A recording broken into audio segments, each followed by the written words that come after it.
Go inside the Crimson Tide with your hosts Rodney Orr and Gary Harris, keeping you informed on everything Alabama. Tider Insider TV, brought to you by Tuscaloosa Tourism and Sports. I know we're important for those guys as they're out there today competing and going making plays, and the intensity was high, and I would expect it to be that as they have kind of a new slate and everyone's starting from the same point. And good evening, everybody. Welcome in to Tider Insider TV, brought to you, as mentioned, by Tuscaloosa Tourism and Sports. Alongside Rodney Orr from TiderInsider.com, I'm WVUA 23 Sports Director Gary Harris, and that is Alabama head coach Kalen DeBoer last night following the team's first spring practice. Rodney, it was the first time he'd spoken to the local media here in Tuscaloosa. I know he'd been in Mobile at the Senior Bowl and maybe some radio and TV shows, but as a group here since his introductory press conference back on January 13th. Let's get to practice. Now, we'll have a media session tomorrow where we will be allowed to go in and watch a period or two and shoot some video. Yesterday was closed, but UA did send out some pictures. Alabama went through a 2-hour workout in helmets and shorts at the Thomas Drew Fields. Practice was not open to the media, as I mentioned. We got these pictures. Excitement seemed to be the word of the day, Rod. And following the workout, Coach DeBoer, as we said, met with the media. And I tell you what, I was impressed with his transparency. I mean, listen, Coach Saban's as good as there's ever been in college football. But clearly, this is a different approach. Just your takeaways from the first day, even though we weren't out there, the pictures and hearing Coach DeBoer talk about what happened. Like I said, excitement. He seemed to feel like everything went really well. No, he really did. I thought he was really positive. I think that's the first thing that struck me within the first 15 to 20 seconds of his opening statement was he really came across as positive, felt really good about maybe that first day. But you know, Gary, the things you hear from practice, the high energy, got a lot of reps in, a lot of volume of reps, and good spirit, and it sounded like it went really, really well. And again, you're talking about in shorts there, you see them in helmets as well, but still really early, and you know, we'll certainly gather more as time goes along. Let's discuss some of the changes. So one is just the format for spring practice. You know, Coach Saban would have that one practice, usually on a Friday, and then they would break for spring break. Coach DeBoer is going to do an entire week of practices, 3 practices, before they break for spring break. Yeah, you know, obviously this is a really good opportunity for them, you know, Gary, these 3 practices to get prepared for the kind of that. Once you get back from spring practice, you've got 12 more practices. I think, you know, obviously you're going to have a couple of scrimmages. You're going to have A-Day, which is essentially a scrimmage. So there's going to be a lot of work to do after the spring break, but I think these 3 days before really kind of lay the groundwork for what's to come. And even though it's just 3 practices, that's a change. It's been several years since media has been let into practices at all. We will be there tomorrow afternoon. Yeah, it'd be a great opportunity to see. Again, you know, Coach Saban was really good about allowing us to come in until obviously COVID in 2020. Then we were pretty much shut out, but it's going to be a great opportunity to get another look at the team, and especially it being so many changes, so many new players, new coaches, and all of these things. The biggest change from a media standpoint is access to assistant coaches. Yeah. Coordinators will speak regularly during the season and during spring ball, and assistant coaches will be available by request. That's something that has never been allowed since Mike Shula was the coach. Was the last time we were allowed to do that, and that was back in 2006. You know, everybody does it. You know, has a different way of doing it. I know when you talk to the people up in Washington that covered Coach DeBoer, they said he was really open and allowed his coaching staff to meet with the media. And so, again, everyone does it in a different way, but really looking forward to speaking with Kane Womack and then also, of course, Nick Sheridan when his opportunity comes. We're going to have more from Coach DeBoer here in just a moment in Coach Talk. But, of course, a lot of focus on the quarterback, Jalen Milroe, because this is going to be a different offensive system that he's going to have to adjust to. But he was with Coach DeBoer at the basketball game on Saturday night, sitting there with Coach DeBoer, Coach Saban, and some others. And Coach DeBoer's been really positive on Jalen Milroe, including yesterday after practice. He said, yeah, he took the reps with the number 1 offense, and he carried himself like the number 1 quarterback. Well, look, I mean, you know, first of all, the guy started how many games last year? 13. He led Alabama to an SEC championship. He put up some really good numbers. I think he accounted for, 40 touchdowns, 28 passing, 12 rushing. Guy's got a lot of experience. Of course, he's going to come back and take the first rep in spring practice, and he should. He's the guy that you would say right now is QB number 1. Now, Or the other guys there, you see Ty Simpson in the background there, Dylan Lonergan, you've got the transfer Austin Mack. Are they going to get their share of reps? They certainly are. It's going to be an interesting spring to see how the quarterbacks kind of develop. Indeed. All right, as promised, it's time for Coach Talk. And after Monday's practice, Kalen DeBoer was asked about the championship habits that he wants to instill in Alabama football. Of course, obviously, they've got a lot of them already. He says one of the core maxims includes getting his team to carry themselves, the players, like winners. And winning, I know that's a results-oriented kind of piece to it, but what we really focus on is what the winners do, and the winners have an attention to detail. They compete, and we go on and on. We have a list of those things. The habits they create each and every day will lead to the winning aspect, and we're never going to shy away from that being really important here at Alabama. Different styles, but a lot of the messaging from Coach DeBoer is very similar to the messaging from Coach Saban, I think. Yeah, it really is. And I'll tell you this, too. I thought one of the interesting questions, Gary, was about the fourth quarter program, which, of course, is the winter workouts, the things that prepare you for spring practice and all of those things. And he was asked about that fourth quarter. Did they make changes? He said, no, not really. That's like what the players like. That's what they're used to. And so they stuck with it. And as he said, a lot of football games have been won with that program. Well, it's going to be an exciting spring. We're going to be watching it closely. It all will culminate, of course, with the annual 8A game on April 13th inside Bryant-Denny Stadium. And fans can enter the game without any charges. It's free as always. All right, let's move our attention to some other Alabama football news. And these are guys wanting to make it into the NFL. Combine this past weekend in Indianapolis, and Dallas Turner really dominated in on-the-field drills. He ran a 40-yard dash in 4.46 seconds. That's at 252 pounds. He did a vertical that was 40.5 inches. Best of any defensive lineman or linebacker. He just looked great in the drills, and best vertical since D'Amico Ryans, in fact, back in 2006. His arm length, 34 3/8 inches, Rodney. So Dallas Turner's a guy that, when he got here out of high school, he had talent, a little bit chubby, a little bit, didn't have, but he's really matured physically, and he's got a chance to be an impressive player in the NFL. Yeah, there was a reason why he was so highly recruited. He came down to Alabama and Georgia. It was a real dogfight for him coming out of high school, and Alabama obviously won. He has had a really good career here. Can you imagine, Gary? You've got Dallas Turner on one side, you got Will Anderson on the other. It was impressive. And then Drew Sanders was another guy. Yeah, and then this year with Braswell on the other side. It was good. Hey, he was one of 10 players at the Combine, Rodney. Listen, we've talked about this a lot. When Nick Saban got here in 2007, that first season in 2008, not only was there nobody at the Combine, there was not a single player drafted in the NFL from Alabama. Now, you got 10 players at the Combine joining Turner, tackle J.C. Latham, running back Jace McClellan, wide receiver Jermaine Burton, cornerbacks Terrion Arnold and Kool-Aid McKinstry, Chris Braswell, Justin Aboybe, the defensive end, safety Jalen Key, and specialist kicker Will Reichard. Alabama looking to have probably 3 first-rounders for sure, Turner, Latham, and Arnold. There's a chance McKinstry, if somebody likes him, could take him in the latter part of the first round.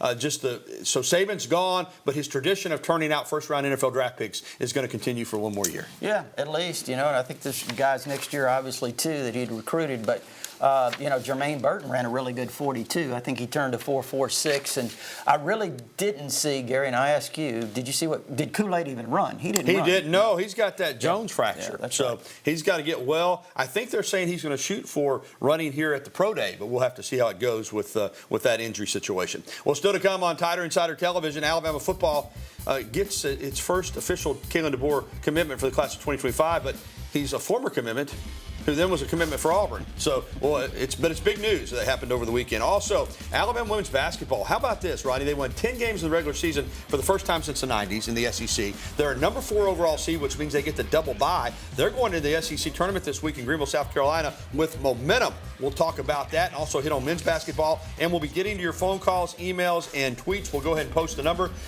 It's 205-348-WVOA. That's the same number as always, 205-348-9882. There's the email address, TITV@WVOA23.com. We'll be right back with a show that takes you inside the Crimson Tide. Tider Insider TV will continue right after this.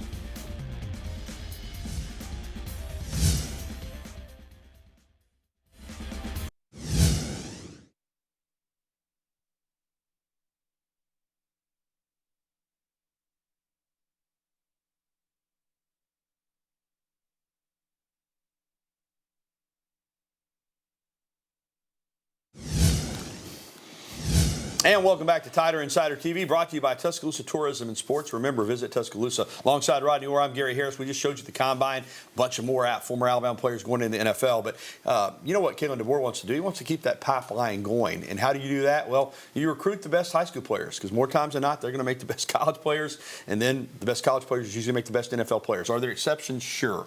But I promise you this, you don't want to be in the 30s and the 40s in recruiting rankings. You don't. You want to be in the top 10. And Coach DeBoer picked up a big commitment over the weekend for 2025. Antonio Coleman, if the name sounds familiar, it should. His dad played at Auburn.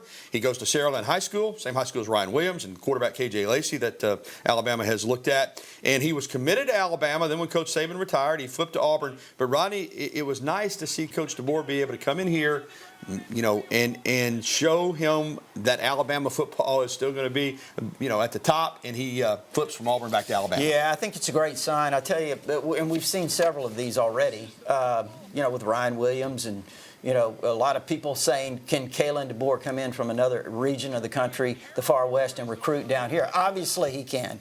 I mean, this is a really big pickup. I mean, you mentioned the connections to Auburn. You mentioned how he decommitted and flipped to Auburn and now back with Alabama. Look, I think this is a big-time pickup. I've talked to a few coaches, Gary, around the country about him, defensive line coaches that know what they're looking at. They really like him a lot, so I think this is an outstanding pickup as a player as well. I talked to a high school coach that played against him, and I hope everybody will remember this guy. Maybe some of the young people won't. You'll remember him. You know who he compared him to?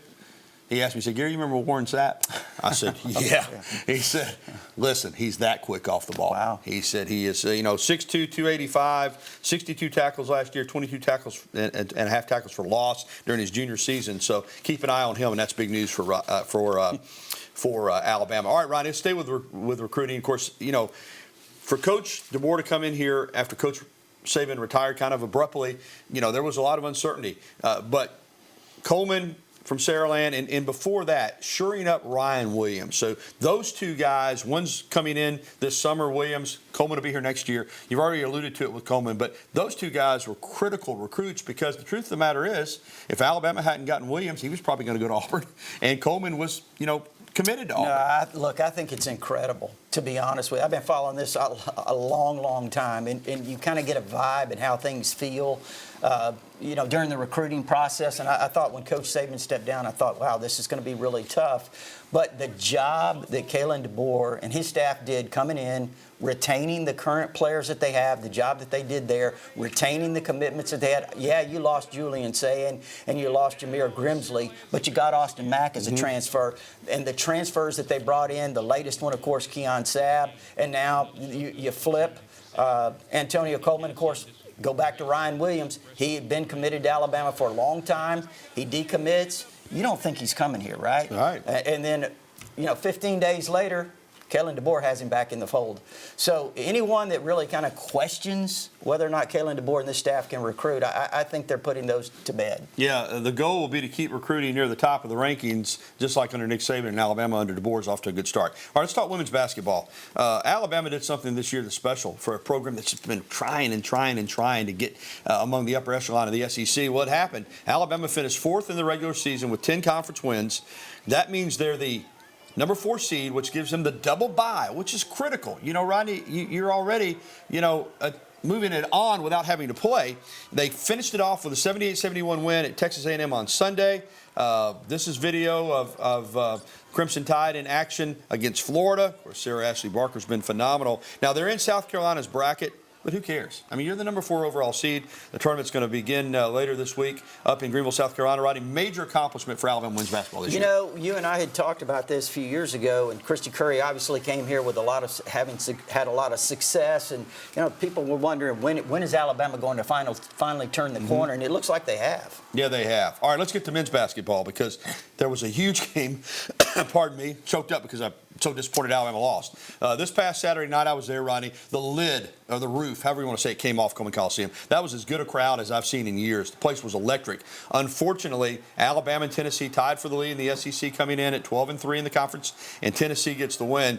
Alabama's offense, which we're so accustomed to see score 90 or 100 points, was held into the 70s, and you know, Tennessee did the job, Rodney. Defensively, they really gave Alabama fifth. Their ball pressure was incredible. They didn't have to help on players. They were able to play Alabama man-to-man and really came in here and earned the victory after beating Alabama by 20 in Knoxville. They really did. You know, I thought when you watch that game in the first half, Tennessee had gone up by 10, and then all of a sudden Alabama comes back. It was a really good battle. But you're right, Gary, down the stretch, I mean, Tennessee just wore Alabama down. They're big and physical.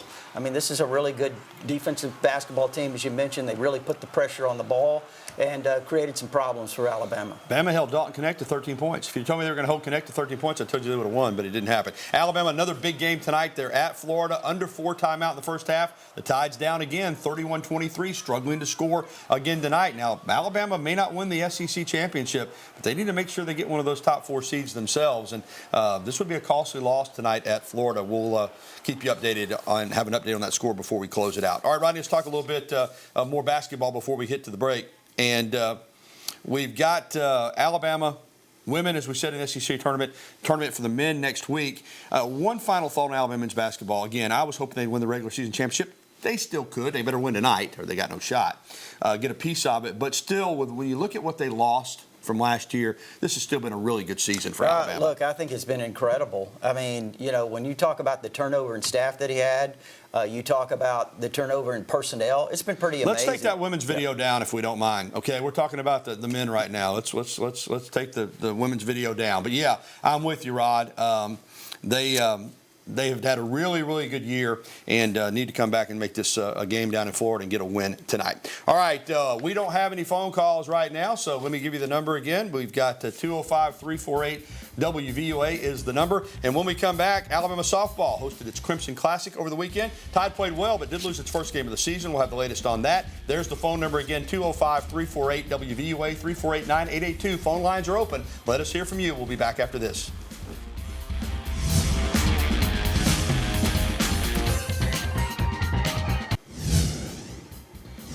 Alabama softball went into the Crimson Classic unbeaten on the season. They had a nice win, 2 nice wins over Northern Iowa and Arizona before they faced South Alabama, and they took their first loss of the season, 2-0. But still, went winning record in the tournament. Alabama will play their first SEC opponent when the Florida Gators come to Tuscaloosa this weekend. So SEC play on tap for the Alabama women. Welcome back into TITV with Rodney Orr. I'm Gary Harris. And let's jump out on the phone lines at 205-348-9882. Our pal Rick is over in Brent. Hey, Rick. Hey, how are y'all tonight? Doing well. Great. Why in the world can we not go to a zone when Nelson fouls out 2 straight games, that Pringle has 4 fouls? I just don't understand it. All right, Rick. Well, the best answer I can give you is they just don't play zone. That's just not what they do on defense.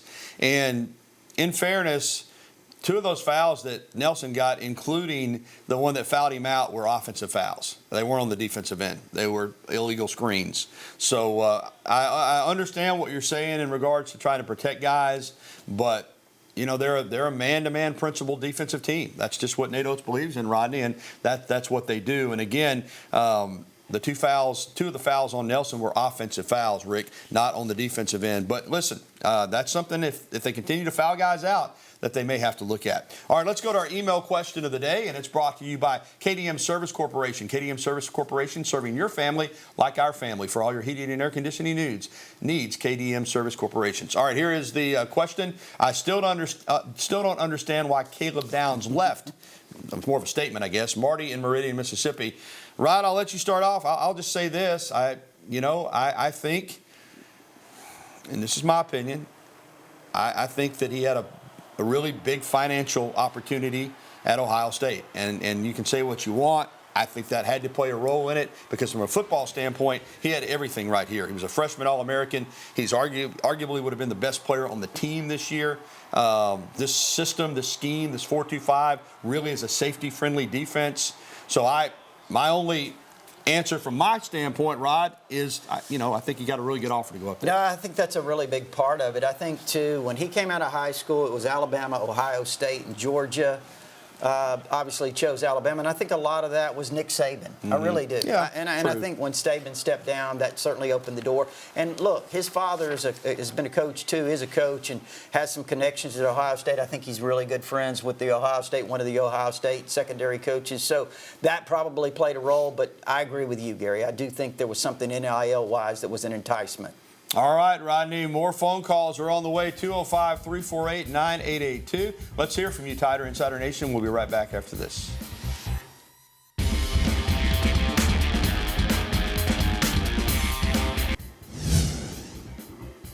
What a weekend for Alabama baseball out in Texas at the Frisco Classic. Great ballpark, great environment, great teams. Alabama beat number 21 Indiana 12-0. Got past powerhouse Arizona 7-6 before finally losing their first game on Sunday in 12 innings to number 23 Dallas Baptist 7-5. But great baseball. A lot like a regional, Rodney. The atmosphere was unbelievable. Nearly 4,000 fans on Sunday for that Alabama DBU game. All right, welcome back into TITV. Let's get one more phone call. William is with us in Birmingham. Hey, William. Hey, guys, roll Tide. I noticed down the stretch there that Tennessee was really getting open or outside the perimeter for those three-point shots. They were very relaxed, and they were able to set up pretty easily. But it wasn't that way for Alabama. Right. Do you think that Nate Oates, do you think that he can do something to take the pressure off of us on those 3 points? I know they'll try. First of all, Tennessee's an exceptional defensive team, but I agree with you. I think they wore Alabama down, and Tennessee's offense came easier than Alabama's did. I think we said it, Tennessee's defense on the ball pressure was unbelievable, and it was one of those games for Alabama against a really good team. But I think overall, offensively, Bama will be fine. Oh, yeah, no doubt about that. I mean, again, you're talking about a Tennessee team, as you mentioned, Gary, big, strong, physical, pressure the ball. Experienced, Yep. older guys. All right, we'll be back. Thanks for the phone calls and emails. We'll be back to wrap up TITV right after this.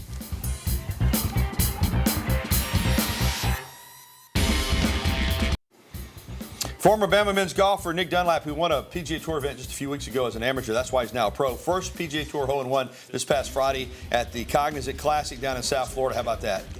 Wow. It's in the hole. He wound up finishing not as well as he would have liked, but that's a high moment, and a moment he'll remember forever. All right, basketball update. Alabama trails Florida at the half, 44-35. Latrell Wrightsville Jr. is playing. He was cleared. He didn't start. He's got 2 points. Tied with some work to do, Rodney, in the second half. All right, that's going to do it for the show. A reminder, you can catch a replay tonight at 10:30 or find it anytime at WVOA23.com. We're going to leave you with some footage from behind-the-scenes footage of ESPN College Basketball Game Day coming to Tuscaloosa on Saturday for the first time ever inside Coleman Coliseum.